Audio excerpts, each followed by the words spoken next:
Where the music? Where music?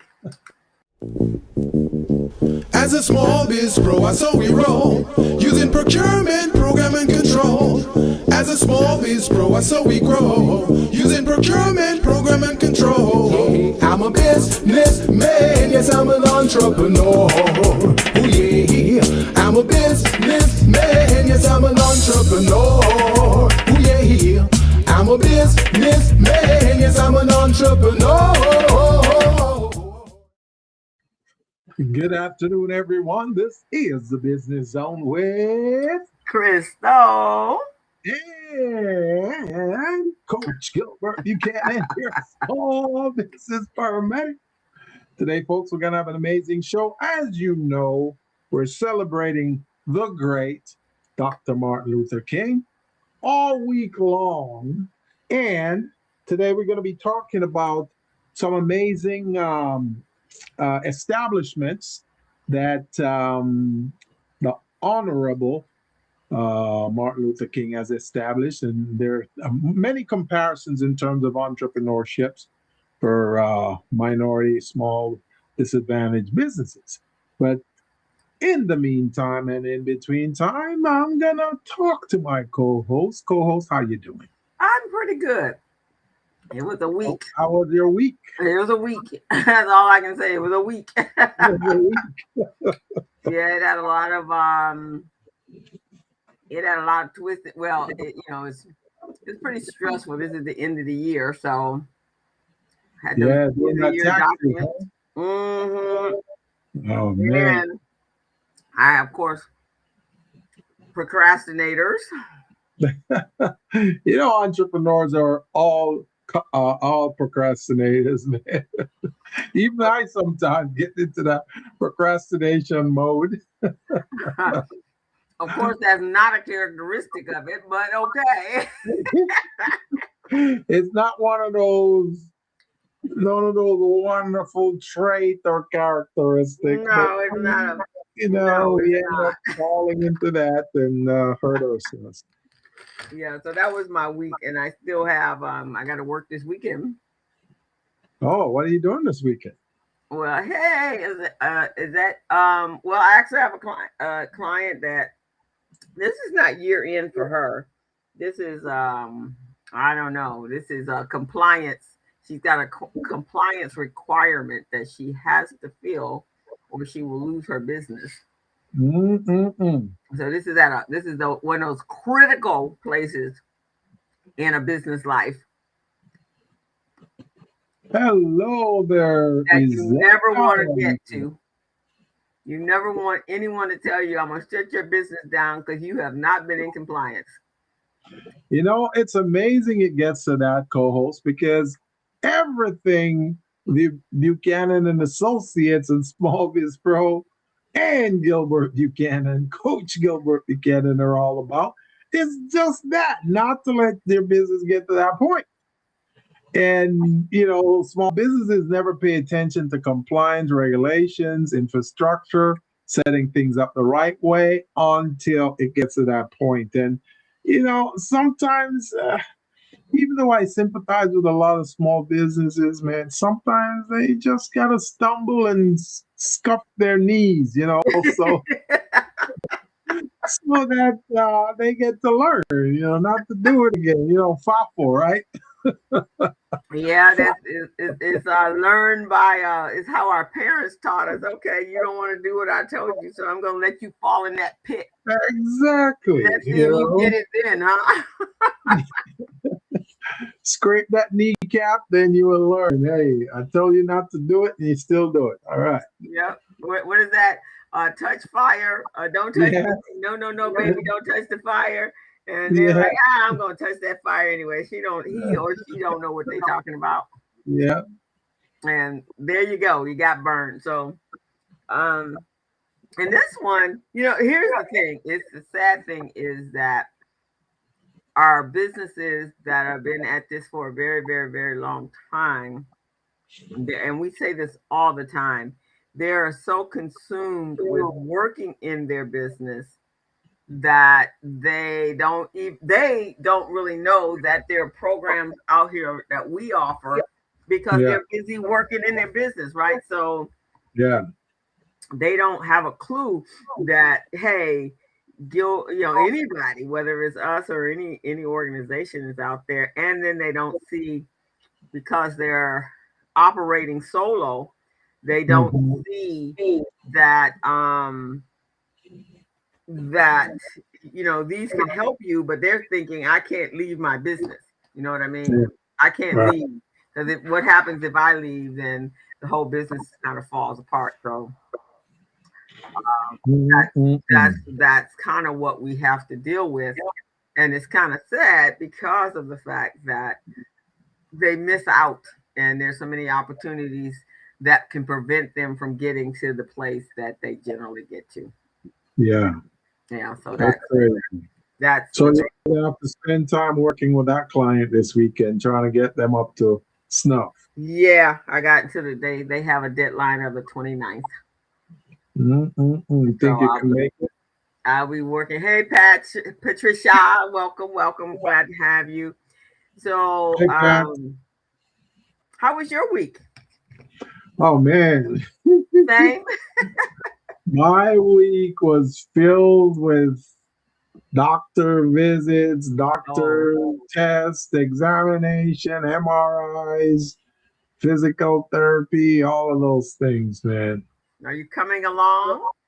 How are you coming? Yes, yes, a little by little. Next week, next week is gonna be another week like that, Okay. where I'm meeting with neurologists and meeting with ophthalmologists and pain management specialists, Oh boy. all of those things, man. So, because I noticed, hey, Pat, hi, family.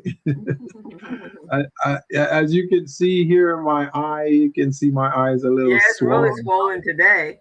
Yeah. So Yeah. I don't know what's going on. Maybe whatever they inserted in there is kind of getting out of control. Because when if you do heart surgery or you insert any kind of foreign material inside your body, after a while your body starts fighting against it. Go, hey, you don't belong here. I'm Yeah. evicting you. And potential infection is set up. You said, Yeah. it happens. So you have that doctor's appointment like early next week. Yeah, Monday and Tuesday. I think Wednesday also, and then Yeah, I can Thursday. see it much swollen than it has been in the past. Yes, yes, Yeah. yes. It's horrible. So, and then you feel the pain, the pressure in there, and all of that. So we'll see, man. But that was my week. I had my great class on last Tuesday. Mm-hmm. The class was on how to find government contracts. It was pretty impressive. We're getting closer to the end, though. That was class number 9. So we got 3 more classes to go. Of course, you are going to be a part of the next 3 co-hosts. So start putting on your QuickBooks shoes because we'll be doing a Well, lot of mine is QuickBooks. what, the 7th? Is it the 7th? I think it's a 10. Oh, Let it's me the double 10th. check. I think it's a 10. Yeah, February 10th, Okay. the last class. The lab. Oh, I'm in the lab.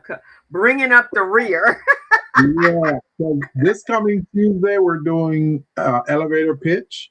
And Okay. then the week after that is going to be having one of the banks come in and speak to the prodigies. And then after that, then it's going to be your class, teaching them how to manage, how to develop, maintain their balance sheet, P&L, look at the tax return, creating chart of accounts, all of that good stuff. So All right. yeah. And All then right then. right after that, then I start my campaign for the next series, which will begin in April. Oh, okay. So I'm gonna be marketing for that. But I'm telling you, man, I know you probably get a lot of people patting you on the back, but you probably don't feel it as much as the pats that I give you on your back because I really appreciate you. I really do appreciate you, co-host.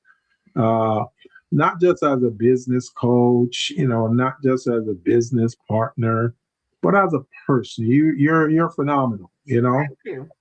you're the kind of people. Hey, look who we got here. Our Hey, field correspondents. but what is an escalator pitch? Yeah, now there will be an escalator pitch. So I wanted to tell you, co-host, man, you've been wonderful to me, man. You've been there for me, and you know this mentorship program. You've been a great part of it because you delivering the QuickBooks portion of it is Hmm. going to me is going to be the icing on the cake because my proteges they need you, and you know no other program has a balanced system like we do, where we give them all aspects of business that's required, and you coming in doing the QuickBooks portion, and I know your heart is always in it because when you teach your classes, you give your all. So I know they're going to get a lot out of you, and that's what I want them to have because when they walk away from your class, they'll never forget a lot of what you're saying. So I like that. I like that. So I I appreciate appreciate you that. for Thank you being very there for much. me. Appreciate that. Just, you know, it's better that you get the information out there because I tell you, trying to clean their messes up is even worse. Yeah, So yeah, I'd rather do it on oh the yeah, front end than have to clean oh it yeah, up on the back end. yeah, yeah. So you got to untangle all of the stuff. So I do appreciate that. Thank you very much. Um, we're going to move on into our show because we have two parts, guys. You know, this is about taking our businesses to the next level. So this conversation we were having is actually about that, right? How do we operate in a different format for 2026? Because we're living in a different format, Yeah. so we can't continue to do business, and it's not just business. It's so many things. I was talking when I was at dance class last night. One of the ladies, she was telling me that her granddaughter was going to be going to college next year, and I said, "Oh, what is she going to study?" She says, "Well, she's still trying to figure it out." Um, and this is really where our kids don't really have guidance counseling like they did when we were going to school. Yeah. The kids are pretty much on their own. Um, but here's the thing, and I said to her, if our kids have to be prepared because whatever they're going to go study, it has to make sure that it's viable for the next 10, 15, 20 years because there's Mhm. so many things, so many careers that no longer will be viable based Yeah. upon the technology and so forth going on in this country right now. So and that goes for the businesses as well. You cannot continue to do business like you did 10 years ago, five Yeah. years ago, heck, for that matter, 3 years ago. You got to be doing business on a whole nother level moving forward. Exactly. So Exactly. that's what we're gonna cover. But first, we are going to talk to you about celebrating Martin Luther King. And Gilbert, as I was looking at the script that I had and shared with you, Mhm. I also was recognizing that MLK Day is a lot more significant today than it was, say, 2 years ago, 3 years ago, 4 years ago, because everything that he campaigned and he fought for, we're feeling the complete a blunt of that from the Yeah.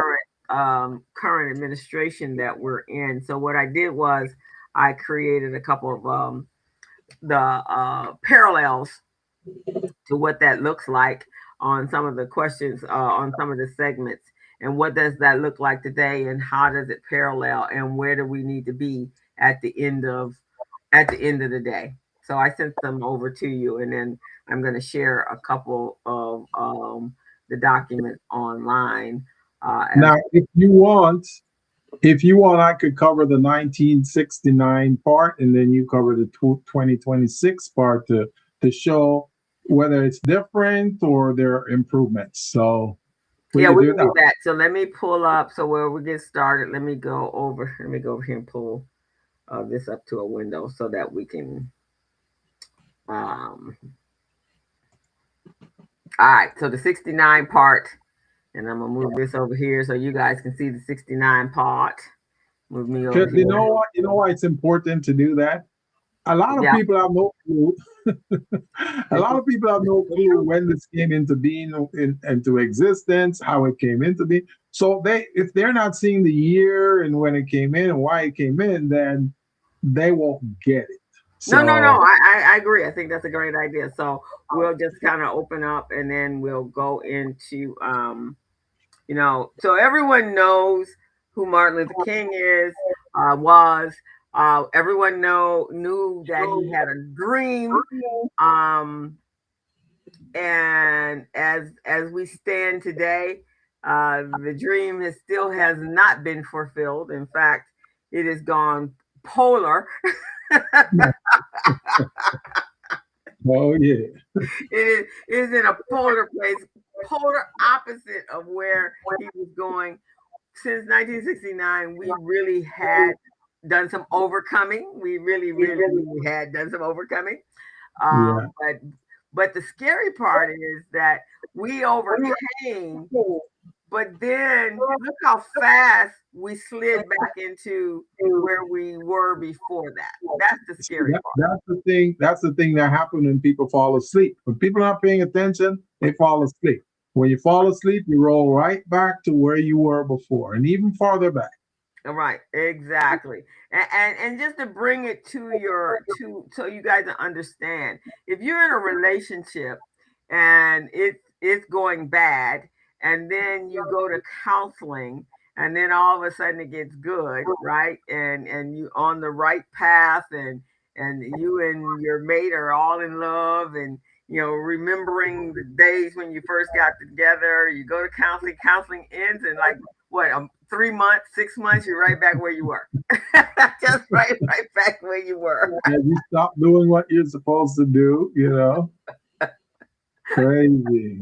You go flying back to where you were, and then this time, there's no helping you, and so now the relationship is all done, over with, and everything. So that's where we are right now. Is trying but you need to understand where your starting point is, right? So Dr. King's dream is not finished, but however, it's our responsibility. Yeah, Greg said he had a dream that turned into a nightmare. We're in the nightmare part right now, Greg. His dream, he started the dream. That meant that we were supposed to carry the dream on. Yeah. Right? We were supposed to carry forward, propelling all his work and all the other civil rights movement workers in the direction to create the dream. But obviously, we didn't do that. So there you go, Gilbert. Now it's your turn. No. Are we looking? Are we looking at So we're gonna look at the we're gonna look at at the segment 1 on that first document I sent to you.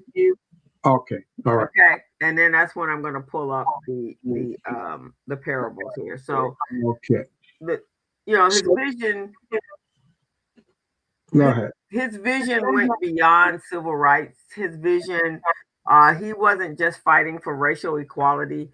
He was fighting for economic justice, fair wages, and opportunities for everyone, not just Black folks, but everyone that actually lived in this country.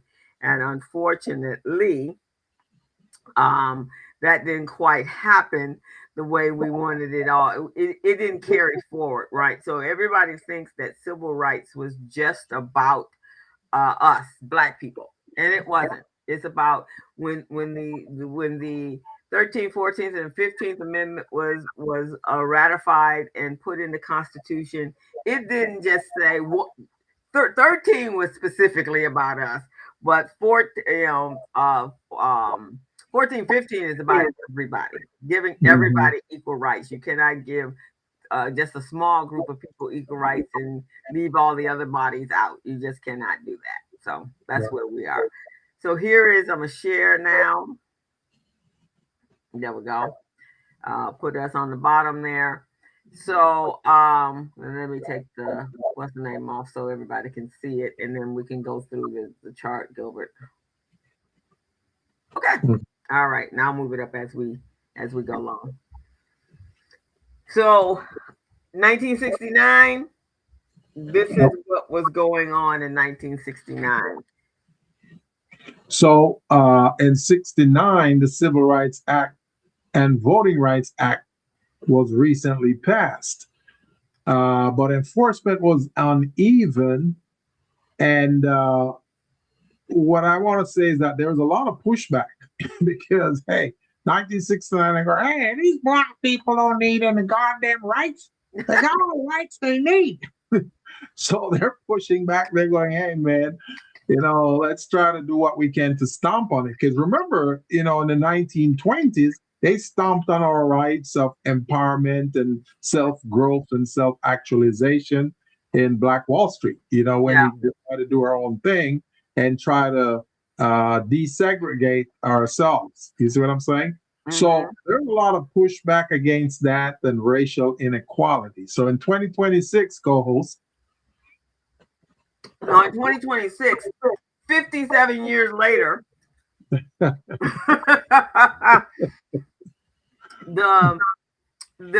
stronger legal protections that did exist have been pushed away, and really this new administration is trying to get rid of it. So right now we have legal protections for just adhering to the Constitution. It looks like it's being thrown away.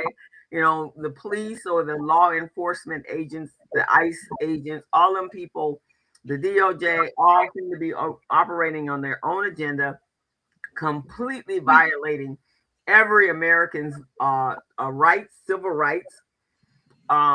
They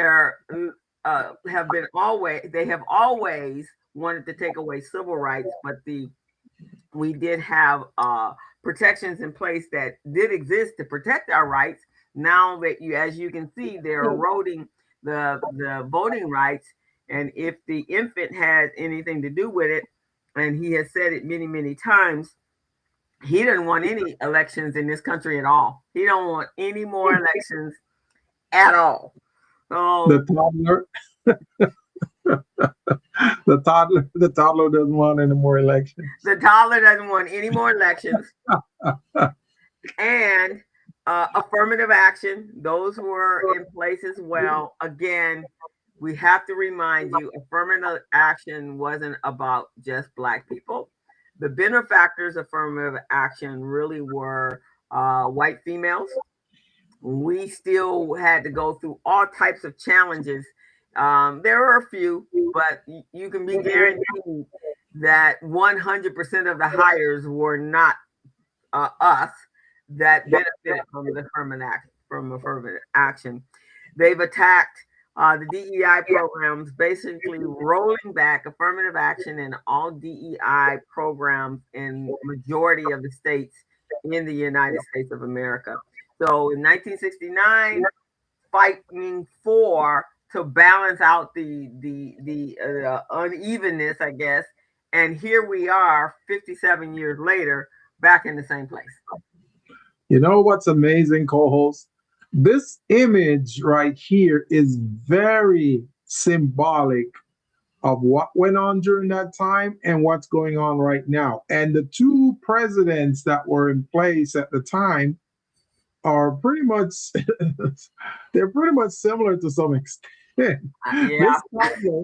This toddler right here, he's doing everything to really hinder this because they put a block on DEI, thinking because they have a certain group in mind when they talk about DEI. Yeah. They're not talking about everybody who benefits from. They're just talking about a certain group, which to me is like a boomerang because it's coming back to blow up in their faces because they're let's cut this DEI program. Anything that benefits a large group, they said it's DEI.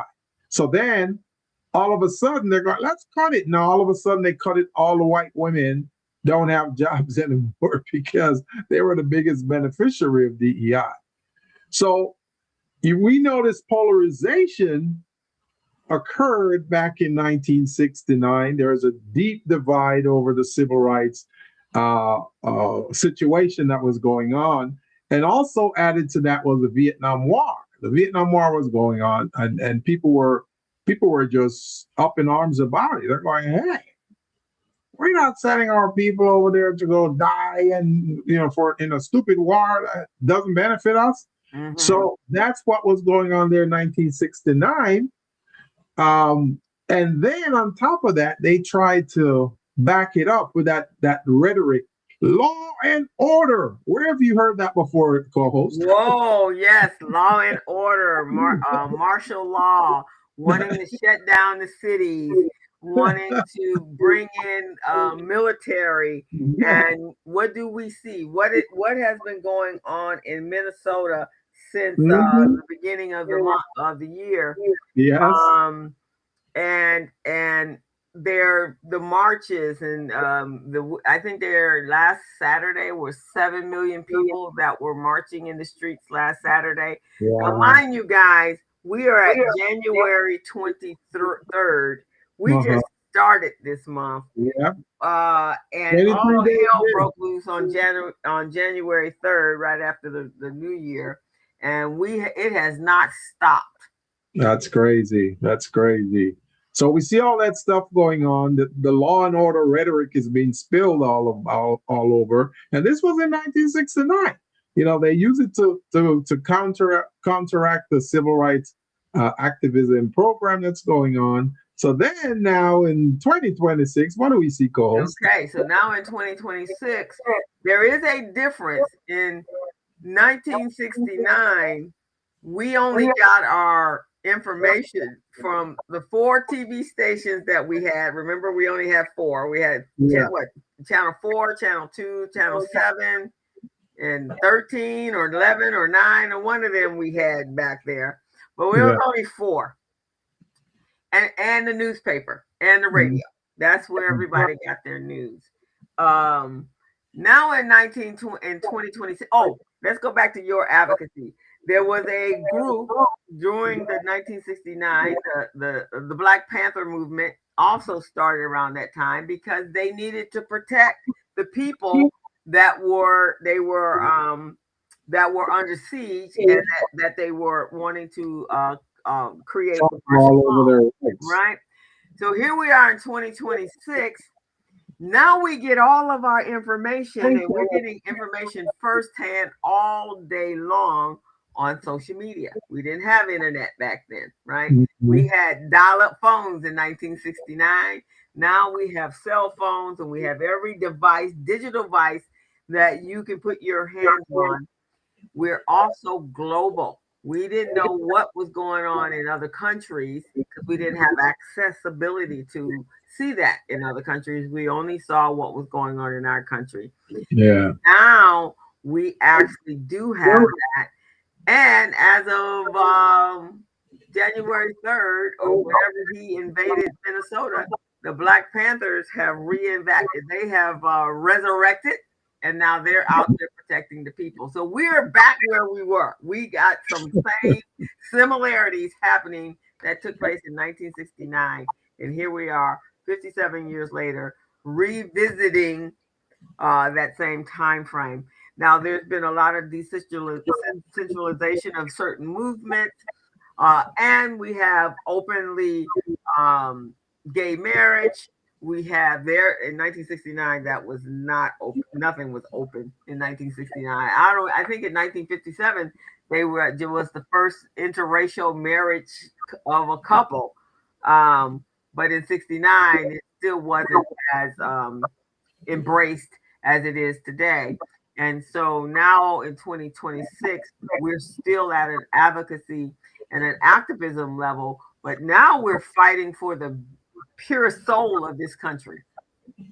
And also part of what's going on here today is the fact that, we're seeing intense polarization over race, gender, immigration, cultural issues, amplified by social media. And then there also the the drum beating about meritocracy. So in terms of meritocracy and colorblindness, they're using that to dismantle diversity initiative, and which is kind of crazy because we know that they're only doing that just to suppress a certain group. And the thing is, man, I can't find a better way or better term to describe that. But man, we're like roaches, man. They can't kill us. They can try to do whatever they want. We'll never die, man. Ants and roaches, right? They're coming up with all kinds of excuses to isolate us, to kill us, get rid of us, and we're still thriving. So I don't know when they're going to get that message. I don't know if they're going to ever get that message because they're on a planet that says, or on the agenda, or their policy is they want the country to only represent white people. That's it. Yeah. That's all they want to fight for. But then it's not for every white person because they do not care about the poor white person. Right. That's now, true. The person that is receiving the most damage is the poor white American that lives in the South, and they're his avid supporters, but they're the ones that's really getting the blunt end, which is supposedly their complaint, right? That we haven't gotten anything. I heard the other day that the toddler said that reparations should be given to white men. It's amazing. I'm listening to this goals and I'm thinking back. Just after slavery, they claimed it ended, right? Mm-hmm. They were trying to prevent us from educating ourselves, doing things for self-development. They wouldn't give us access to education or anything like that. But what happened? We taught ourselves. We figured out ways to learn. We did all of that great stuff. And in 1969, they have the urban poverty and racial economic gap that it was just so wide that it was difficult for us to gain access. But we persisted. We persisted despite all of those stuff. Then comparing that to 2026, economic inequality remains. Remember, we talk about this over and over, and I keep saying this because I want it to be etched in the brain of minorities, okay? Economic inequality remains because of redlining, folks. And that doesn't just come from just regular people from the other side. It's from the government. The government was the one who instituted redlining, saying, hey, if you're from a certain community, you cannot get bank loans, you cannot get business loans, you cannot get mortgages. You can't send your kids to our school, so send them somewhere else.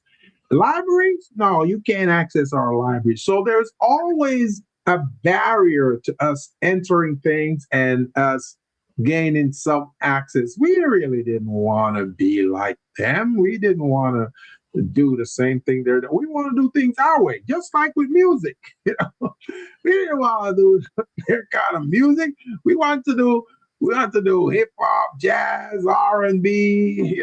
That's what we want to do. That's our music. That's what we dance to. So it was the same thing with our education, the same way with our learning patterns. We wanted to learn our way.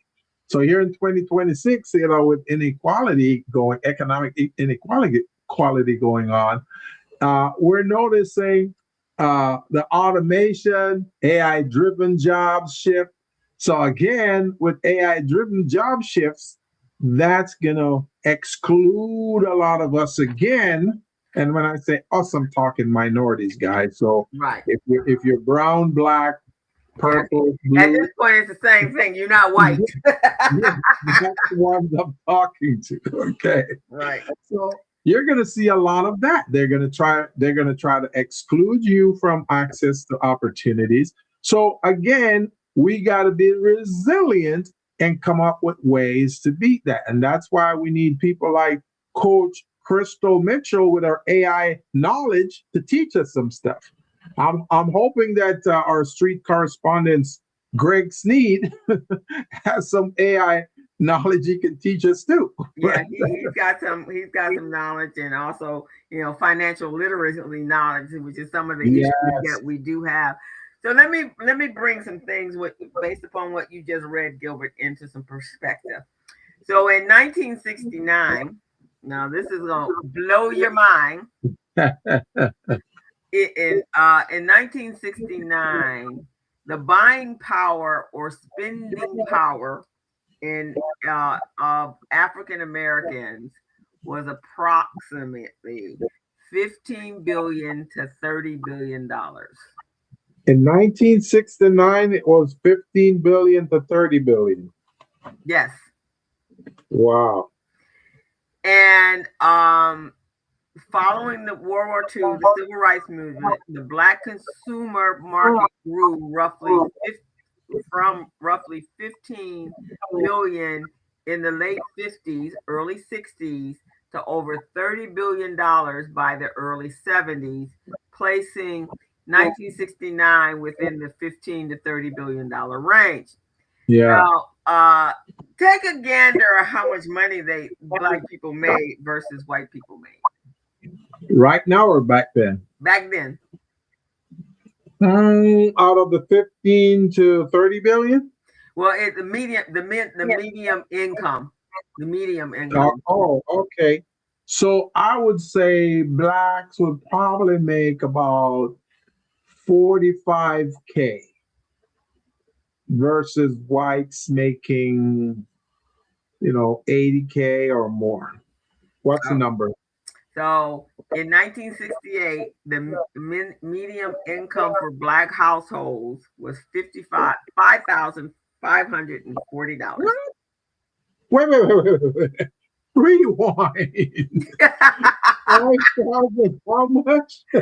$5,540. That was the household. Holy moly. How could they live on that?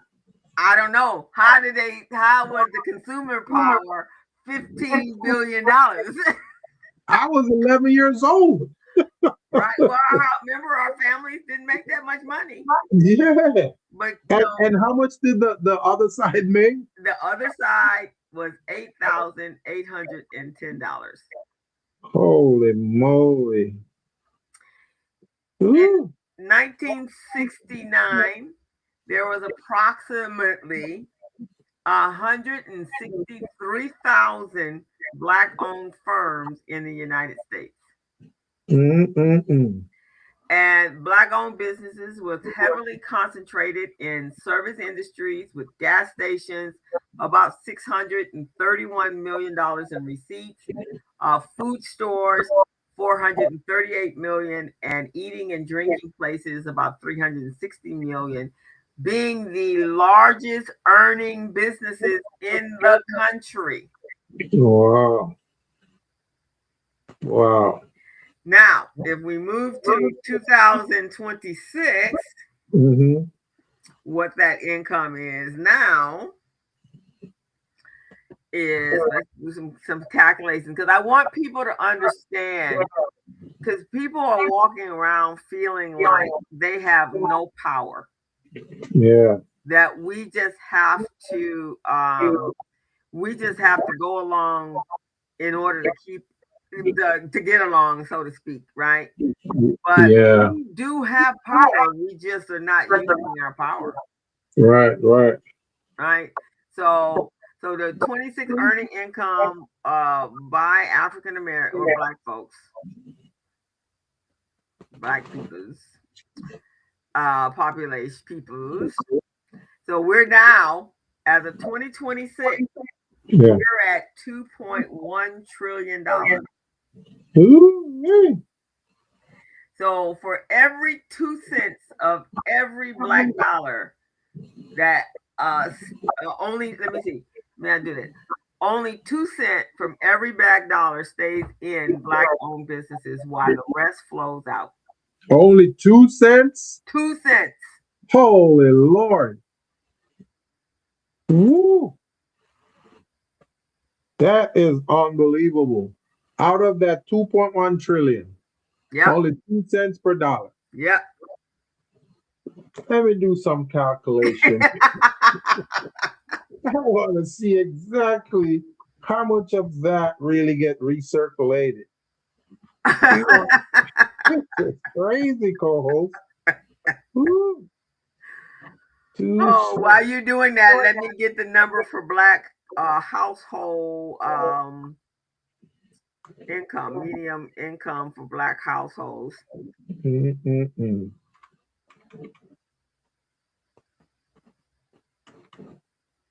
Because we got power, we're just not using it. Wow. 2.1 trillion.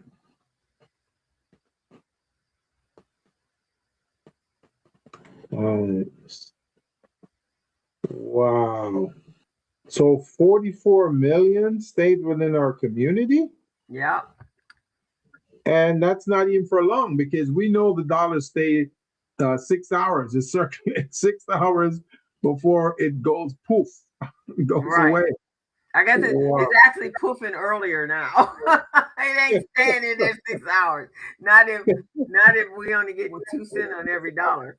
Holy moly. This is unbelievable, co-host. See, a lot of us, like Greg said, Greg Sneed said, a lot of our people are still asleep. I believe him, because with that being said right there, how can they not want to do anything about this, knowing those numbers? They're probably still asleep. Still asleep. They're in a dream. So as of early 2026, data suggests that the Black medium household income is approximately about $56,490, while the medium white income is roughly $84,000, about $85,000 a year. So 56,000 for Black households and 85,000 for white households. The gap represents about a 33% to 35% difference in annual income. So how in the hell are we spending $2.1 trillion only maintaining 44 million back in our own communities? Why are we giving them all of this power, all of this money? No wonder they ain't touching us right now. Yeah.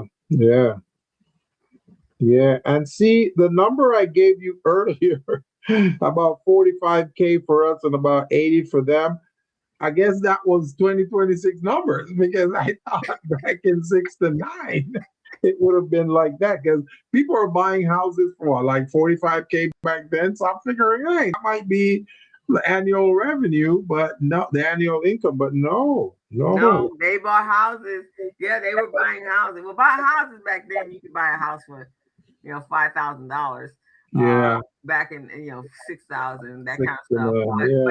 But what is the issue? What the problem is, Gilbert, is that for over 50-something years, our income has fallen below the white household income, but we're spending more money. Yeah, that's a strange dynamic right there. That's a very strange dynamic. Because if we're not making as much, think about this. One person is not making as much as the other person, but the one who's not making as much is spending more. So what's going on? I don't know, because we're consumers. We don't now just imagine. This is an imaginary, this is the dream, right? The dream is, what if we took that so it's 44, let's reverse it. So 44, that was million or trillion? A million. So we took the balance of whatever that number was and reinvested that back into our communities. Who would be the dominant community at that point? Wow. That is unbelievable, man. And that's all we'd have to do, is just keep it amongst us. And don't spend it with them. That's the thing. A lot of us minority businesses, And individuals, we don't think about reinvesting in the community, uh, investing in, in commodities that can really bring us a return on our investment. All we do is spend, spend, spend, spend. Right, We gotta have the latest Louis Vuitton or the latest right. Gucci or And whatever if it we is. didn't make Louis Vuitton, we shouldn't be buying Louis Vuitton. Exactly. If we didn't And make, co-host, there is a lot of minority manufacturers who manufacture items just as good or even better than those. But none of us are looking at those. You remember the guest we had on our show, that young man that manufactures watches? You remember him? oh yeah, oh he is Okay. doing really well right now. He's doing very well, and he's making watches on the same caliber of Rolex and all of those things. Yes, And nobody sees him, nobody hears about him. They don't care to find out about him, and that's the thing. There is something going on, and I've been trying to find that out, co-host. So maybe our guests here, I mean our listeners here, can tell us something about that. Why is it in the minority community we don't recognize our own talents? We always look towards the other talents out there because it's the trend, it's what's going on.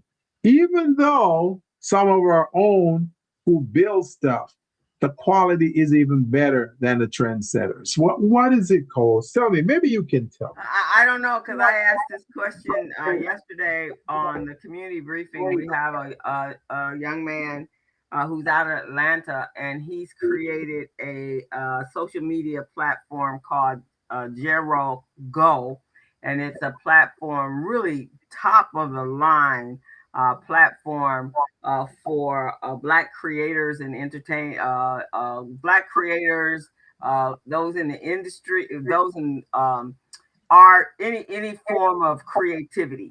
So beautiful platform. So me. he's Yeah. still in beta. They have about 25,000 people that in the beta mode. They're launching the first week of February. They host movies over there. They host podcasts. So I'm going to schedule an appointment so you and I can talk to him about hosting our podcast over there. Yeah. Also, will be opportunities for monetizing. Um, they're public. They have music. If anybody has a new uh, A song. joint that their song or something that they're promoting, they can launch over there. So Maybe I can test some of my music over there, co-host. yeah, right. So I'm going to share it with you. And then you have fan base. That's a new Yeah. platform. That was a platform. Can't get anybody over there. Mhm. There's I want to say Blue Sky. They're not black, but Blue Sky is a minority. They have gotten more people over there, and there's threads. But everyone we know, and we're all guilty of this, even myself, because this is the place where where we are, is LinkedIn, Facebook, Instagram, and and this is the example. Is TikTok is brand new to the block. Yeah. Everybody flocked to TikTok. Everybody. They didn't even know who the owners are or who They runs didn't it. know nothing, just went to TikTok. Fan base, you hear things like, well, I don't know who's running it. Is he the only black person there? Yeah. Well, I don't know. There's no black people at Google and there's no black people at Facebook. So why are you asking System. whether or not he has other black people? I don't understand. Right, right, right. I don't understand. It is So crazy, man. The we mentality is just our mentality is warped. And is if we atrocious. don't fix this warpness, it ain't gonna matter where we automate it or AI jobs. Mhm. Yeah, yeah. I agree. We have to get I over the holidays, my brother-in-law's brother loves Tommy Hilfiger. Yeah. Everything he wears is Tommy Hilfiger. Yeah. So I was coming into the room, and my brother-in-law was talking about the Tommy Hilfiger, and I said, "You must be talking about your brother." He said, "Yes," and he says, "I guess he didn't hear that Tommy Hilfiger said he didn't want black people buying his clothes." So then the brother says, "Well, no, he came. He said he didn't do it." I said, "When did he say that?" Or somebody said that he said it. I said, "I have never heard him not say. I ain't never heard him dispute that Apologize for statement that. at all." Now I don't know. Maybe I wasn't listening, but I have yet to hear Tommy Hilfiger say, "Oh, come on in, black folks. I want you to buy my stuff." Have Yeah. you heard that? Yeah. Because we're not his target. Well, we're not his target demographic, but we are. Every time, and they make nice clothes. Every time I go into a store, Gilbert, and I was like, "Oh, this is nice." Oh, Tommy Hilfiger, just throw that back up on the rack, man. I ain't even don't need to be looking. I ain't spending my money.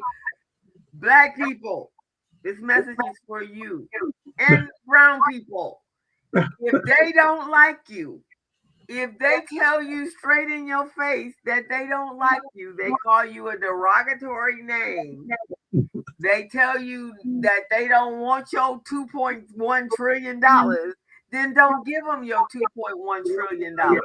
Yes, I agree. Okay, so now we're going to go to the technology part. Just I wanted you guys to get that because this is real. This is apropos. Oh man! So yeah, take care of the technology there, co-host. Go ahead. So technology and communication. So in 1969, and this is a parallel. Zell said Tommy never wanted us. He's never given us the money back to our community. Thank you, Zell, because I didn't think, maybe I just missed it. I didn't think I had, but maybe I did, but I guess I didn't. 1969, TV and newspapers shaped our public opinion, right? So you had to read and you had to have a television in order to get your news. And so everybody either was sitting or radio. That was the communication. But now in 2026, with the social media and the algorithms, these are things that are amplifying our polarization and mobilizing the activism globally. So we're in a better position from a technology standpoint than we were from our economic standpoint, and definitely where we were from the activism. So we're in a better position now because we can galvanize people, but we have to stop thinking. And this is what I hear. Well, they're letting everything else go. Why should we fight this? What the hell? You gonna just wait until they put you in a pit? Are you gonna fight your way before you get to the pit? That is crazy. That is crazy. I've adopted this attitude, co-host. If we're fighting for people, we're trying to pull them along with us and they don't want to come, just leave them alone. Leave them alone, man. Because it's taking too much energy out of us to drag them along with us when they don't want to come. So well, the only problem with that is that that's what Harriet Tubman said, that she could have brought more people to more people with them if they had known they were not slaves. Yeah. And she had to tell a lot of them, "No, you can't come," because she knew that they were going to give her up and tell everybody what she was doing. So there were a lot of people that couldn't come. So yeah, you're probably right. But yeah, man, they're going to become a hindrance, and you don't have time for that because you're exerting so much energy and strength to pull them along with you. That means if you got to cover, say, a mile, you can't even do a quarter of a mile because you're struggling with this person. So let them go, man. Release them to their destiny. Release them. Yeah. When we all pull away, then y'all on your own. Don't come asking us to help you then. Because that's why in my program, my mentorship program, co-host, I'm mentoring a group, and I'm giving them all the resources, everything, but the ones who are taking it and using it, those are the ones I'm identifying with and vibing with. The ones who are hesitant, go, well, I'll get to it tomorrow. Okay, thank you. Yeah, I'll just leave them alone and spend less time with them. Yeah. All I can say is don't come trying to grab onto our raft. Mm-hmm. We're pulling away. Yeah, we're pulling away. We're pulling away. Right. And like I say, this is a campaign that I want to run. I want to run this campaign for at least the next 10 years.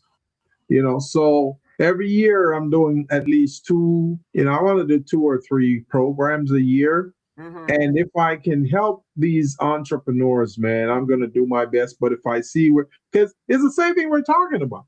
They're not looking at our product. They're looking at the other guy's product because they think the other, they say they said the other person's ice is colder. Your ice isn't as cold. So that's it, man. That's it.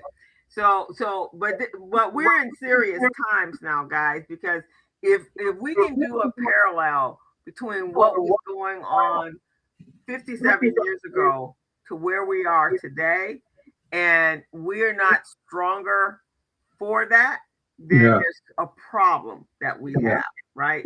So we need to make sure. So I'm going to post, this is the polarization of where we are today. And again, this is not, MLK should have been celebrated with a different mindset in place. Thinking back, not just celebrating him because that's what we've been doing forever since they made it a national holiday. So we have to fight for and carry on what he started. And we're at a vital time, just based upon what I just read to you guys just now. We're at a vital time.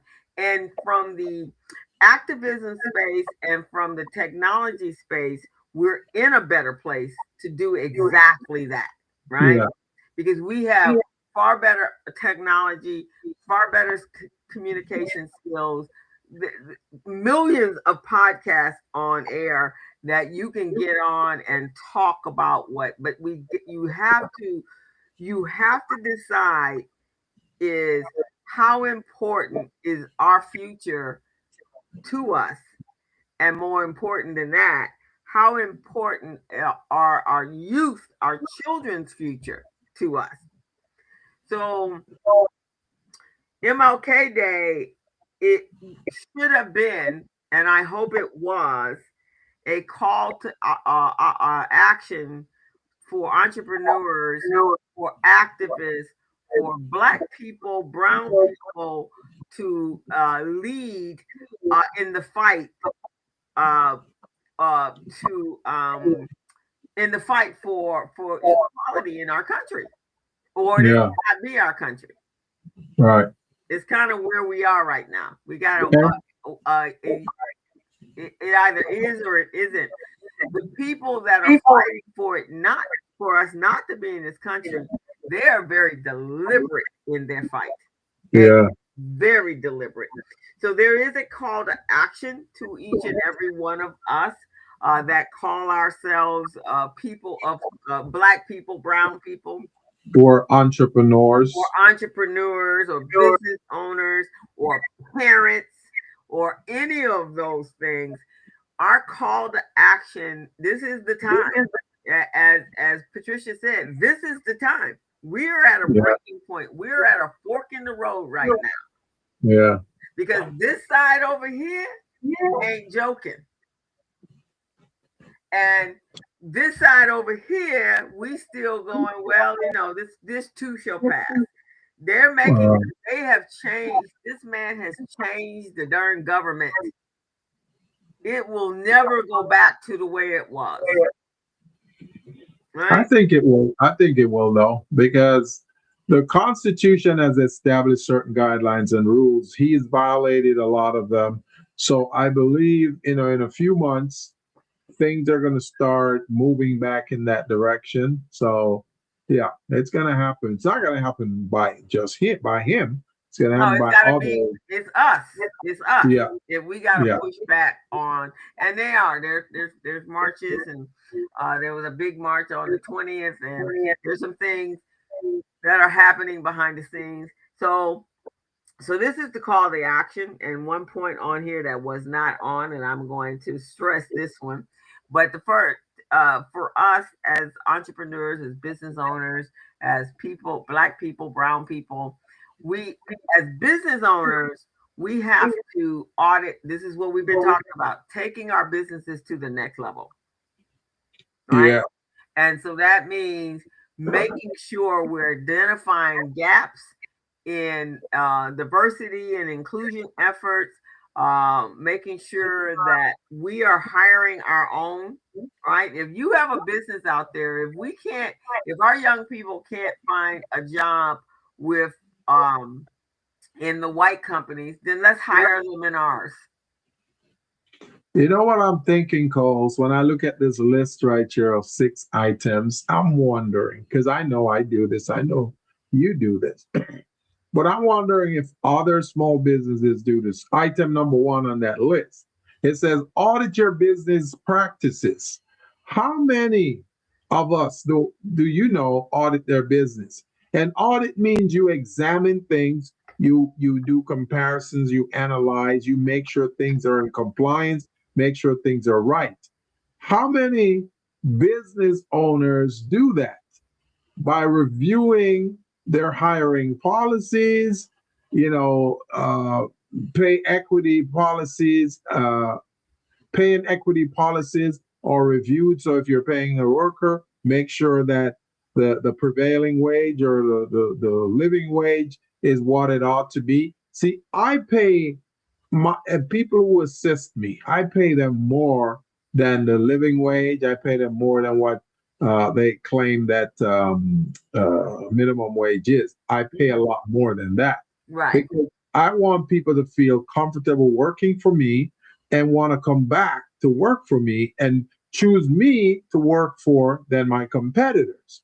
So these are things that we got to look at as business owners as well. So auditing your business, and this audit doesn't mean just looking at your financials and financial statement, looking at the whole entire company. Look at your policies. Are they outdated? HR policies, all of that stuff. So you look at those things and see how they are and make sure things are set up in such a way that can help your employees grow. So that's what I'm thinking about here with bullet number one, No, co-host. I quite agree with you. In fact, at the end of the year and definitely in the beginning of the year, as you're gathering together your financial records for tax purposes, that's the time, right? Because you can go back and do your SWOT analysis, and Yeah, we'll do a show on what SWOT analysis is. But it's really taking a microscope and looking at your businesses and looking at what you do well and what you don't do well, right? So your SWOT analysis will help you do that, looking at what went well during the year, and then looking at what didn't go well, what you can do better, looking at your financials and comparing it to the previous year, yeah, and did you grow or did you uh, fall back? yeah, And then why did you fall back? There are some things that may have had happened that may have created that, right? But then what can you do to change that? So you want to look at your strengths. You want to look at your weaknesses. And your weaknesses, maybe that's where you need to be hiring people, right? That if yeah. you're not good with financials, then you need to you Bring need someone to in. right. You need to I lost my train of thought. But yeah, if you look at your financials and you see you didn't grow from last year to this year or you lost money, then why did you lose money? Now that in 2025, depending on what you sold, what your business is, you probably did lose money because of tariffs. The costs went up drastically in 2025, right? Now in 2026, you may have to readjust. You may have to cut back the menu. Maybe you have to trade a menu that requires less ingredients but still gives a great product for you to sell. You got to go back and look. So strengths, your weaknesses, your threats. And this is from whether it's coming from the inside, whether it's coming from the outside, and then whatever opportunity that may be on the horizon for you. And then, yes, going to Gilbert's next level cohort that's going to be starting in April, so that you can start to think about, okay, this is how I want 2020. It's early enough. You still got the second and the third and the fourth quarter to come in strong. But if you don't take time to audit your business, then you're just going to be doing the same business you were doing the year before. Exactly. And it's up to you to look at your practices, measure it to what's going on. Because one thing we know is every year, January 1st of every year religiously, there are always new laws being passed.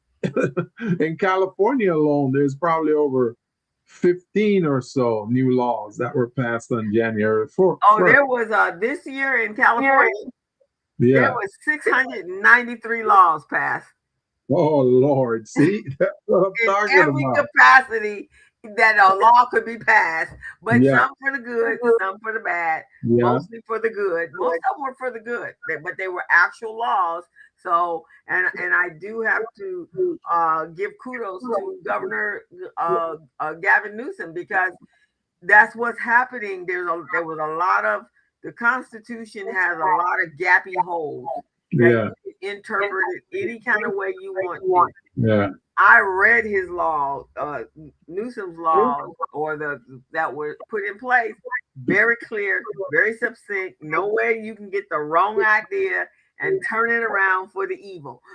So that's what needs to happen. We have to have laws that prevent people from doing criminal activity that hurt everybody in the state that they're living in. So the next one. That lends itself to number 2, right, co-host? Yes. Committing to inclusive leadership. You have to be a leader, guys. If you are not good at leading your troops or your team or being a leader in the community, go take some lessons. Go take some lessons on how to be a leader. We need everybody. We need boots on the ground right now. And we need you to be a leader, not a follower. And the way I see this, co-host, every entrepreneur is supposed to be a leader, because if you're an entrepreneur, you're in charge of an organization. And in that organization, you've got workers and followers. So you've got to guide and teach them. If you don't know how to lead, then go learn how to lead. There are classes that you can take, UCLA, USC, or any of these DeVry type institutions, learn how to lead. I mean, I had a concept of leading, and there's an innate thing that a lot of people may not know, but they kind of suspect it. Mm-hmm. When a family has children, the firstborn is usually considered the leader. The firstborn usually considered the leader. But that doesn't necessarily mean that firstborn is going to be a leader or a real leader with real leadership qualities. So if that person isn't pulling his or her weight, then the secondborn will emerge the leader. Now, if that person go to school and learn how to be a leader, then that person can have formal training and leadership and help to lead the family, But that's one thing I want to put out there, that people, when they're born, depending on the hierarchy, the position in which they were born, one person will be the assumed leader. Now, with that being said, if you're running a corporation and you're not quite sure what your leadership skills are about, take some courses, see what's out there, because things change pretty much every year. So you want to learn, like we just talked about those new laws every year. Mm-hmm. Things change. Certain things may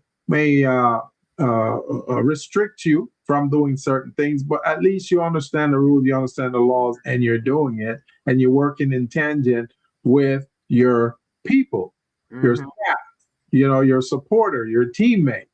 You're set measurable goals. Set measurable goals. They're talking about DEI goals. And I think I know why they're saying DEI goals, because they're expecting, if people are in teams right now, it's going to be a diverse team. Mm-hmm. People from different group, different ethnicities, people are from different cultures. So once you set those measurable goals, then each person start inputting their contributions from their culture, from their environment, all of that stuff, then it will help the whole organization to thrive and move ahead. So that's where I'm seeing number 2 going. I agree. And then support minority businesses. We just talked about why you need to do that. From in 1969, if we were consuming spending $30 billion and we didn't increase that to $2.1 trillion in 2026, and it did not come into our pocket, only 44 million came into our communities, we got a problem. That is, nobody else can fix that problem but us. That's our problem. So we So in have to. 57 years, they grew it from 57 years, right? They grew Yep, it from you're right. billions to trillions. And then we only get 2% out of every dollar. So you said that was $44 billion, 44 million. right? So the balance of that went to white America, and Wow. we have no power. So Mm-hmm. $2.1 trillion is a whole lot of power. That is what they're fighting for. That is what the toddler is fighting for. That's all of his corrupt pedos are fighting for right now. They're fighting for power. Right. Money brings them power. And the power is more important than the money. Mm-hmm. So power, we need to flip that number, and the 44 million can go to them, and the balance of that $2 trillion needs to come to us. Yeah. So we got to partner with, we have to highlight collaborations, to work with each other, to help us, each other, grow our business. That's what Gilbert and I do. That's what I do with the community briefing. That's what I do with the organizations that I work with. And when I teach the youth entrepreneur program, I collaborate. It gives me broader bandwidth. And you know what I want to put out there, co-host? Yeah, because some people feel like when they collaborate with others, something is being taken away and that they don't get to perform in their truest potential. But I just want to let you guys know this, guys. When I collaborate with Coach Crystal Mitchell, it makes me feel good about that, because when we collaborate, she's bringing something to the table that I don't have. I don't have that skill and expertise that she does in financials, accounting, bookkeeping. That's her expertise. That's what she does. She eats, sleep, and breathe that stuff. I don't eat, sleep, and breathe that. I eat, sleep, and breathe back office stuff.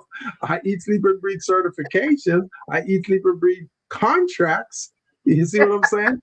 So with that combination right there, that's a winning combination, because in contracts, you got to do with pricing, you got to deal with accounting and all of that. That's where she comes in. You see what I mean? So when you collaborate with someone or a resource, that resource is supposed to enhance you. You're supposed to feel good about collaborating and not feeling skeptical. Because if you're collaborating with someone or something and you're skeptical about it, then you don't need to be collaborating with that entity. You don't need to. You know, I love working with her. Like I'm telling you, I can't wait to have her on February 10th in my mentorship program, teaching bookkeeping and the things that she does. I can't wait. I'm excited about it. I don't know if she's as excited as I am, but I'm excited to have her there sharing her wisdom with my proteges, you know. So yeah, man. So And here's something else that they don't recognize. When you've worked with a business coach like myself and Gilbert, when I hear good things about the people that have come through my program, and I see that they've activated some of the things that I've spoken coached them on and talked to them about, and I see them taking their business to the next level. That's like, we're proud, man. yeah, We had some input to that, and yeah, that makes me proud when we talk about certain things and you reach those goals. I'm excited about that. yeah. Rochelle Cofield Nichols, she came to me not long ago. We've known each other for a very, very, very long time. When we were young kids, young people, and she wanted to start her second act when she restarts. She's getting ready to retire, and she wanted to start her second act. So she reached out to me and asked me, could I help her? And I told her this myself, so this is not something that she has not heard. I told her I was so impressed and so proud of her because as we went through what she needed to do, she started activating. I gave her referrals for people that I thought could help her along the way. She reached Mhm, out to them. Those people reached back to me and said, "Oh my God, she's absolutely incredible." mhm. And so today, and this has just been a short period of time, I think what, Rochelle, about 6 months, maybe. She is moving forward in her business and she is excited about that. And That's amazing.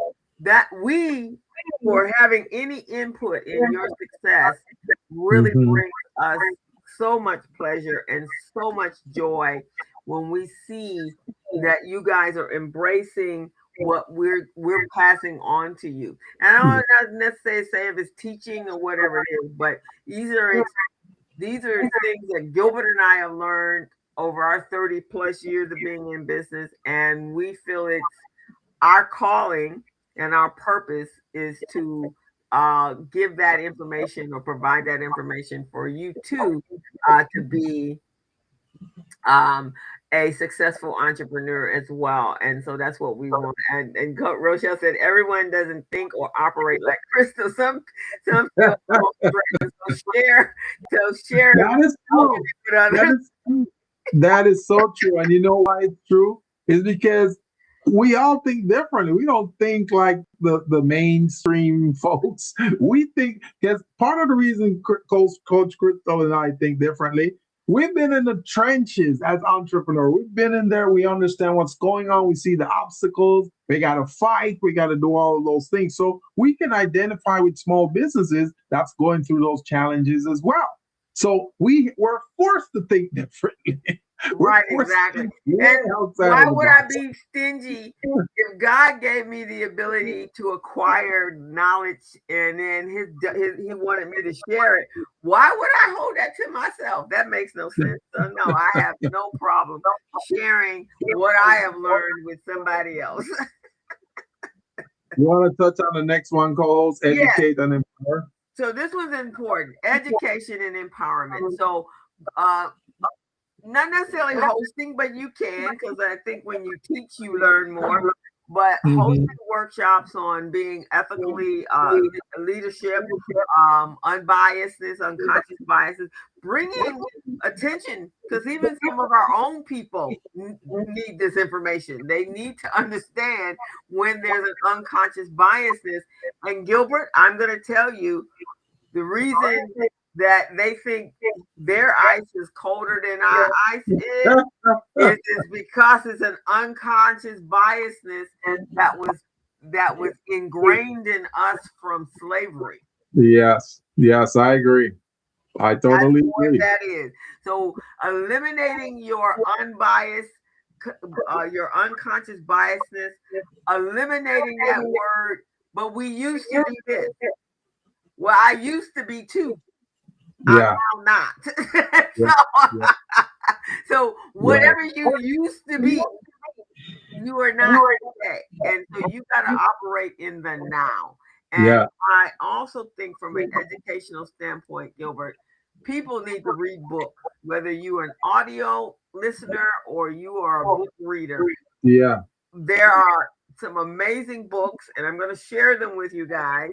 And we're going to use a couple of them for some of our class and sessions. And we did this one when we first started. The E-Myth, visited how to Yeah, create systems. I remember that. So that book is an excellent book. Lean Startup. This is about innovation, how to grow, and that's how I teach my kids through a lean startup, the lean business model startup. But it's a book by Eric Ries. Good to Great is about management. Rich Man, or Rich Dad, Poor Dad is about financial literacy. Yeah. And there's a couple other books that I'll start to talk about every week, because I think it's very important. You got to increase your knowledge. You got to know what's going on in the business world, and looking at. I have my mentor, the models, the business owners who also started as entrepreneurs, started micro, small, and now are giants. And these are my role models, my gurus is Warren Buffett and Sir Richard Branson. Read their books; they will bring you so much insight. But from an educational, from learning about how to run a business, it's really important. So workshops, yes. Us, yes. Coaching, yes. But read what makes a good business owner. Learn how to negotiate. Learn how to lead, and you can read. And if you don't have time to read, then you can listen and hope and keep listening and think through.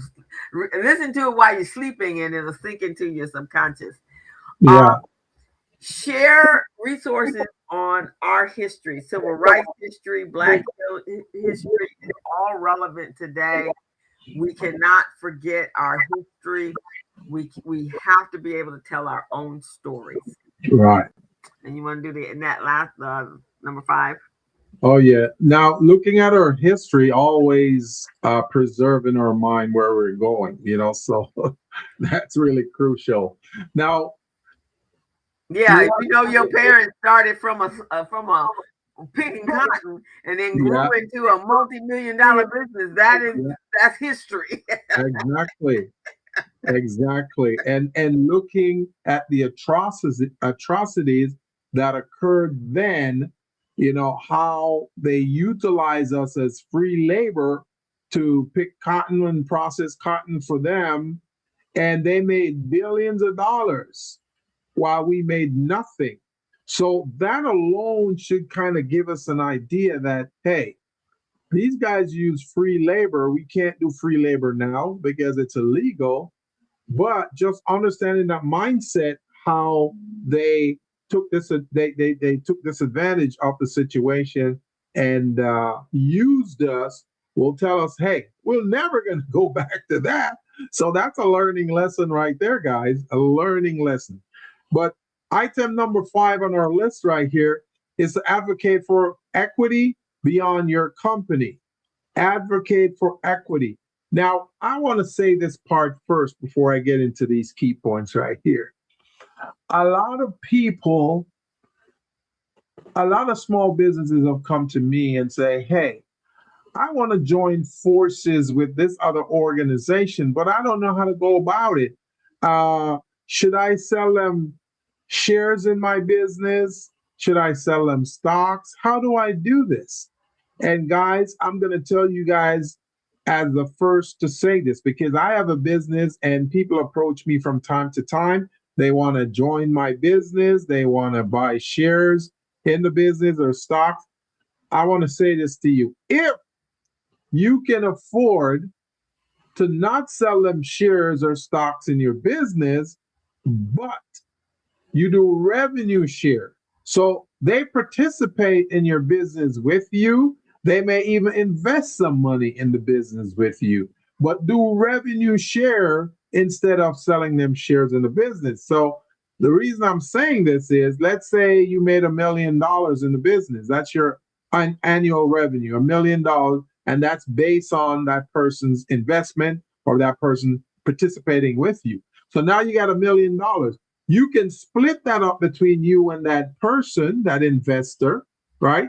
And you set up your guidelines and parameters that, okay, after we take out our costs and overhead and all of that, then we're going to split whatever is left over. You see what I mean? It's, to me, it's better that way than to give people access in your business, because if you give them access and it gets to a point that you can't pull your weight, you can't do certain things, then they may want to buy more shares and then become the majority owner of your business. If it's a corporation, you have a board of directors. That board of directors could easily vote you out as a CEO, Right. and you don't own that business anymore. Right. You see what I mean? So try your best not to have investors get shares in your business or purchase stocks in your business. Unless your business is large business where when you sell stocks, it matters. But even those players, they they get bought out or driven out by boards. So keep that in mind, guys. So you want to work with teams and you want to do that. Now, I'd say use your platform to speak out against discrimination and any type of inhuman or unfair practices. You want to support community initiative that promotes social justice. And you yourself can exemplify that in your business to show how you do that. And an example of that would be as a business coach, I love to help to promote women-owned businesses because they're treated like the red-headed stepchildren. Okay, nobody really gets to see what I'm saying. But I try to embrace them because I see the statistics, I see the numbers. Only 4% of women-owned businesses get government contracts. Only 4% of women-owned businesses may get a bank loan. Only 7% of women-owned businesses may get an investor to invest in their business. It's all single digits, guys, all single digits. So nobody really cares much about the woman-owned business. But I make sure that my programs help to facilitate women-owned business. I teach them things. When I do government contracts, I do contract readiness and those types of programs. I teach them the ins and outs. How to access government contract, who to talk to, how to speak to contract providers. Because many contract providers will speak down to me, they'll speak down to other men. But when it comes to women, they'll even speak down to you worse. They'll, hey, what do you want? Why are you calling me? Why are you bothering me? That type of thing. So you just got to find a way to understand that and just get yourself in. And that's why co-host in my next series of mentorship program, I'm going to teach them the KYP, knowing your personnel. Yeah. I'm going to teach them that exercise, knowing your personnel. So when you deal with people who are abrasive like that contracting officers, you're going to be able to know how to deal with them. And you're going to use certain strategies on them to win them over and get them in your corner. So these are things I want to talk about, guys, in terms of advocating for equity beyond your company and just making it work for you. So that's what I want to say about that, co-host. No, and you're absolutely right, Gilbert. And yeah, advocate. Use your platforms. That's why we have these platforms, to advocate for those that can't speak for themselves. But fighting against discrimination, I've been doing that majority of my life. It's very important. There's a couple of things that have popped up and check your feeds, guys. There's from time to time there's some coming into your social media feed and your LinkedIn, especially LinkedIn. And here's one thing I'm going to ask you all to do if you're listening to this program. Go over to your LinkedIn and make sure it is current and up to date. Vitally important, because anyone going to look, if you want to collaborate with other people, anyone that's interested, or you're trying to get them interested in collaborating with you, they're going to go to your LinkedIn. They need to see, that's like your online website. Yeah. Usually it has to stay more current than your actual website does, because if I'm going to look for somebody, that's the first place I'm going to go. Somebody calls me and say, hey, do you know so-and-so and so? I said, I don't know. Let me check and see. I don't know if I know them, but let me see who I know that they know. and then I know how we're connected. So most times I do a exercise, Gilbert, when I'm doing a live talking speech or Yeah, speaking to people. I yeah. tell everybody to pull out their phones, pull me up on LinkedIn. How many people are actually connected to me on LinkedIn? And if you're not connected, how many people in your network is connected to me? I like that. I Yeah. like that. I like that. That is good And stuff. they're like, "Oh my God, yeah, we're connected," or "Well, my mom knows you," or my yeah, I've heard about you, and I so love that co-host. that's That's a how you very keep your ingenious way. network growing, is to find out if people know you. Um, and then the final one is create safe places, and this is where we're talking opening um fresh opening dialogue with your team about how they're feeling. The one thing I know when I was working in corporate America, if I was a happy employee, then I was working hard. If I was Yeah, an unhappy employee, then yeah. my You want to whole get the heck attitude out of changed there. about how committed I am to your company, especially if you abused me, if there was any kind of inequity going on or Yeah, exclusions going on. Yeah, yeah. no, you're not getting my 100%. In fact, I'm about to leave. So I'm about, I'm about to take an hour break. Taking an hour coffee break. call me back. So you want to make sure your open dialogue, and also with your clients, because sometimes our clients are not on the same page as we are, right? Yeah. So you want to be able to know that a client can speak to you, and it's an open door policy. They can have conversation, but especially once you get to a place of hiring, and when you acquire partners or strategic collaborative partners, you want to make sure that there's open dialogue. Everybody feels comfortable in voicing their opinions, and you don't take it personal. You don't let your ego get in the way. So those are Hmm. call to actions that we have for us moving forward consciously, guys. We got to be intentional about supporting our minority businesses.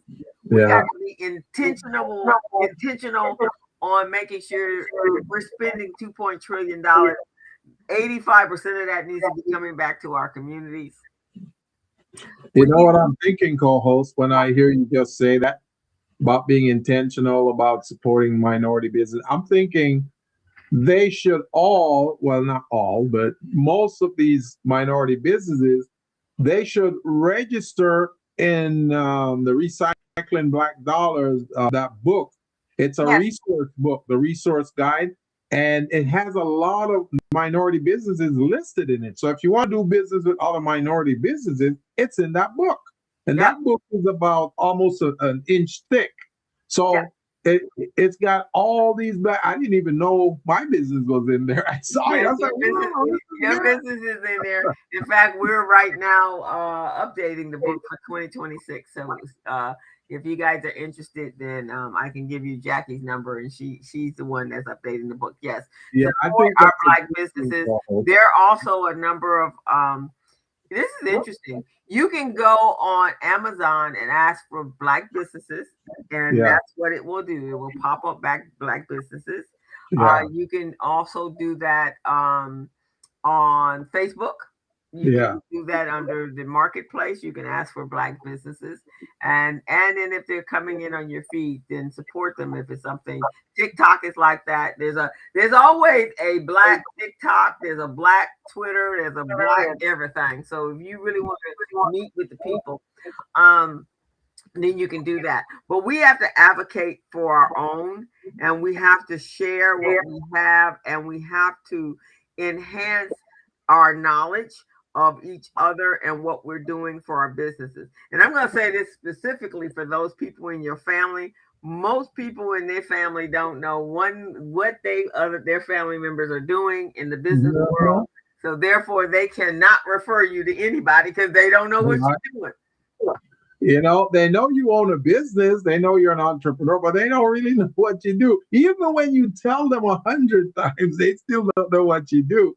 So you guys got to make a conscious effort to start sharing things with them to make them aware, such as videos. You know, give them videos, or if you have packets with your branding on it or that type of thing, share it with family and friends, because you need for them to be your advocate. They got to be your advocate in the marketplace. Hey, come talk to Izette. She does notary. Hey, by the way, Pat does notary too. One of them does live scan. Let's find out which one of them does that. Right, exactly. So that's the kind of thing, guys. You know how I got my family to acknowledge what I did? I was being honored, and I invited all of them to be getting my award or plaque or whatever it was I got. When they did that, and everybody was walking up. Oh my God, your sister is this, your sister does this, she does this, and she's done this for me, and she's done this for me. Or I invite them over to use the competition for the kids. That is what finally let them know who I was and what I did, because they saw how the community responded. Now they're advocates for me as well.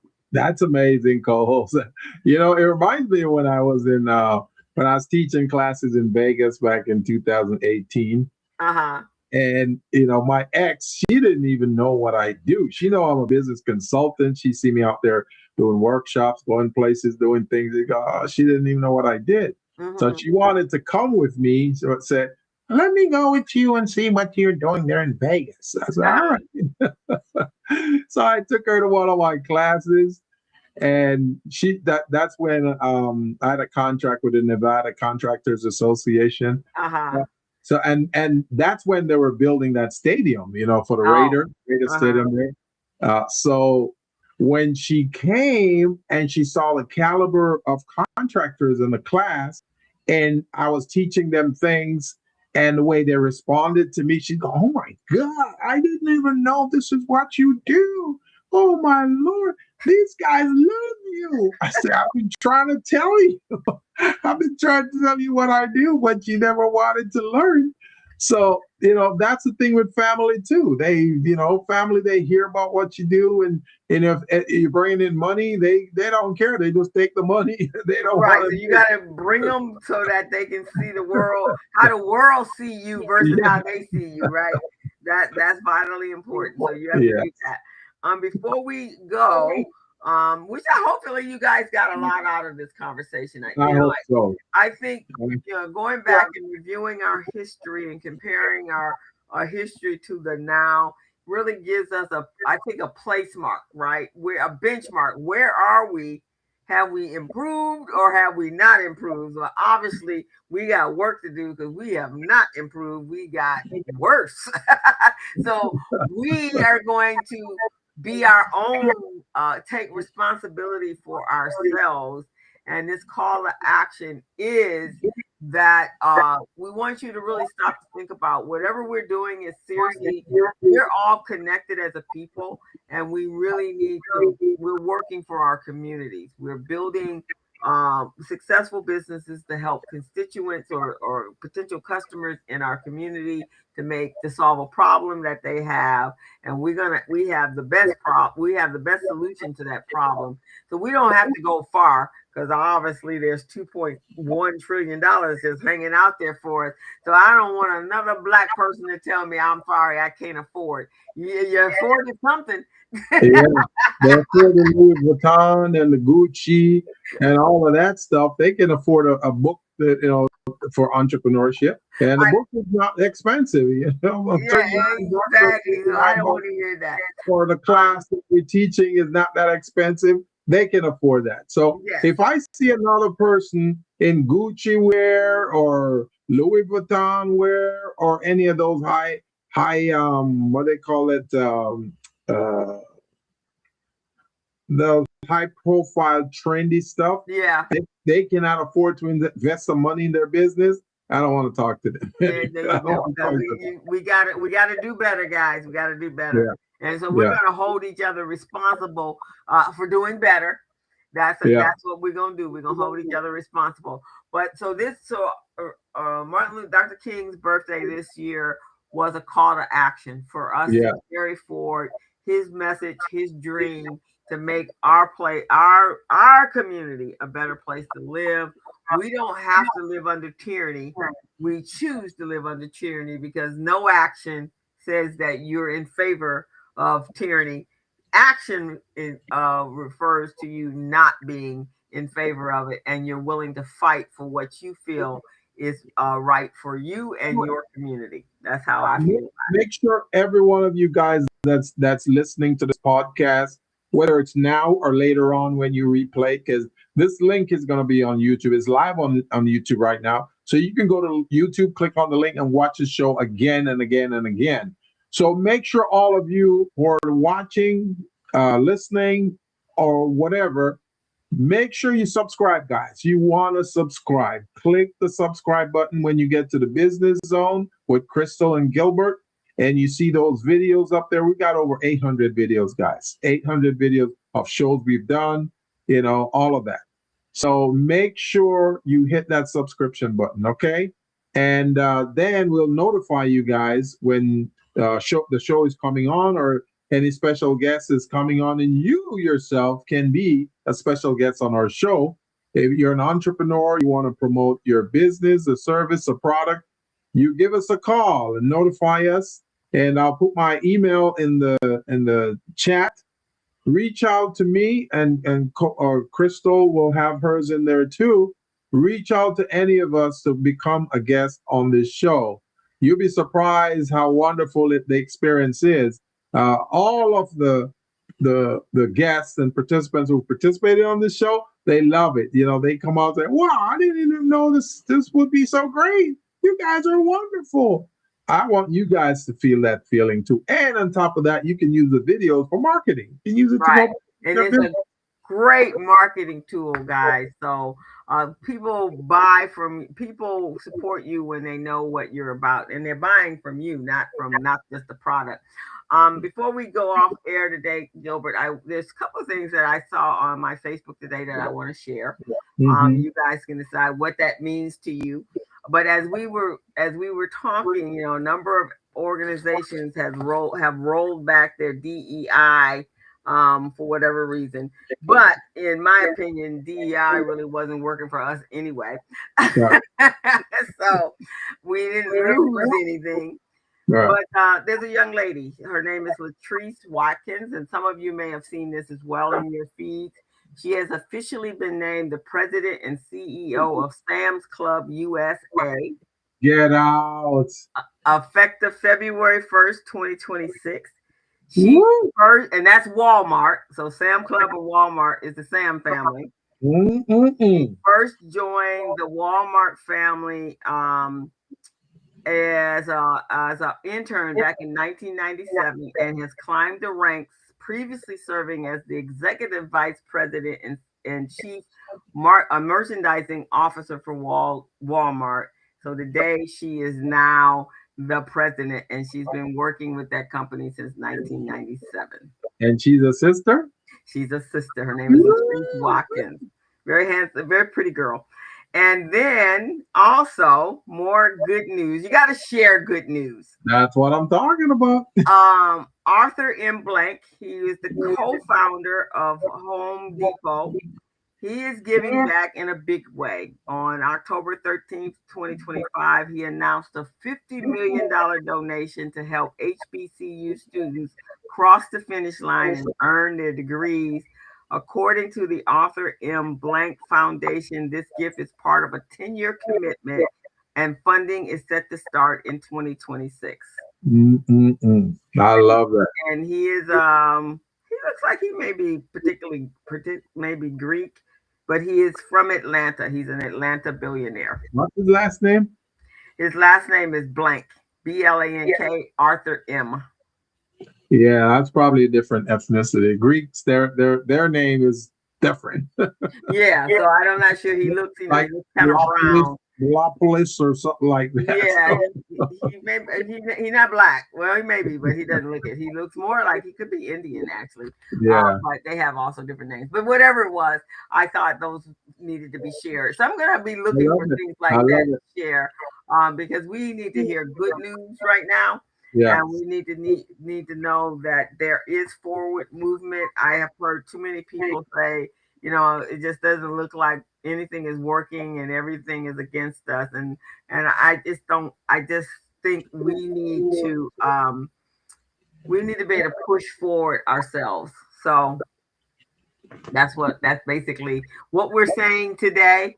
Next week we will be back with some more next level entrepreneurship stuff. Hopefully you guys got quite a bit out of this today's show. It's important that we talk about what's going on currently as well as things that is business wise, because business, you running your business isn't just in a silo. Your business is part of of everything in your community, and we grow that way, right? Because your consumers or your customers are people from your community. So, and I want to share one bit of bad converting into good news. okay, all right, that I works. want to share that with you guys so you know what's going on. Because as we said in the beginning of this show, we don't want you guys sleepwalking around here anymore. We want you guys to be awake and aware of what's going on so you can make conscious decisions. So I just received a message 10 days ago that 6 of the major banks are coming together, or they've come together, and they had a meeting. They Mm, had a meeting, guys, and they decided they're going to increase maintenance fees on your bank accounts. Now, remember, coming together as banks or any big company is called collusion, and that is illegal. But they did it; they get away with it. So they have decided to increase the maintenance fees on your bank accounts, guys. So now is an opportunity for all of you to start looking for a different, better bank. Because sometimes I say you're sleepwalking, you don't pay attention to what's going on. So you leave your money in a certain bank for years and years and years. You don't want it, just like your auto insurance. You never change it because you figure, okay, I got auto insurance, I don't need to do it. But it's your job to examine your auto insurance every year to see what's going on and see if you can compare prices in the marketplace, get a better deal. Same thing with your bankers. You want to examine that. So I want you guys to start looking at other banks, hmm, especially community banks. Community banks, right? If mhm, you can't find a black bank in your community or a minority owned bank, then you look at a community bank, because those banks are usually in your community. They last longer than the Chase of Fargo, the city, and U.S. banks. Those are the ones that's jacking up your rates right now. In my mentorship program, I form an alliance with a different bank, and that bank not only is helping our entrepreneurs in the program, but they're setting up special bank account systems for them, and they're not involved in this increase in maintenance fees. So they might be an option for you guys. If you guys are interested, you can reach out to me, and I will introduce you guys to the vice president of that bank, so you can make a decision. And remember this, guys, as entrepreneurs and even as an individual, whenever you're opening a bank, you want to sit with that bank manager. When you're opening an account at a bank, you want to sit with that bank manager, interview them, and mhm. because they're interviewing you. So why can't you interview them? You're putting your money in their bank. They need your money to lend to other people. So you interview them. So tell me, how does your bank help small businesses? And what type of small businesses do you help? Do they have to be in business over 3 years? How does that work? Do I Mm, have to have employees? All of those things you want to hear. Do you guys have lines of credit? And if you do have lines of credit, what's the rate? What's the term? How does it work? You want to know all of that, because if they have that, then they can support you. They cannot support you that way, then you don't have any business being in their bank and putting your money in there.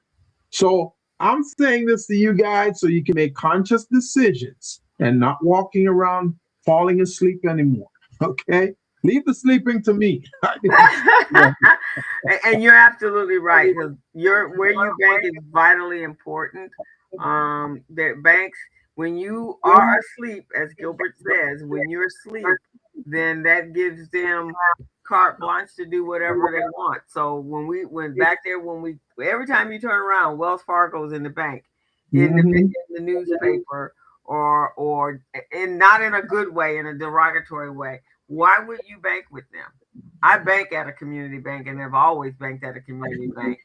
I don't want folks talking about my bank on in a derogatory way on where my money is on anybody's news station.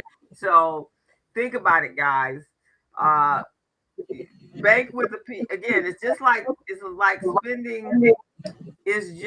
spending your money.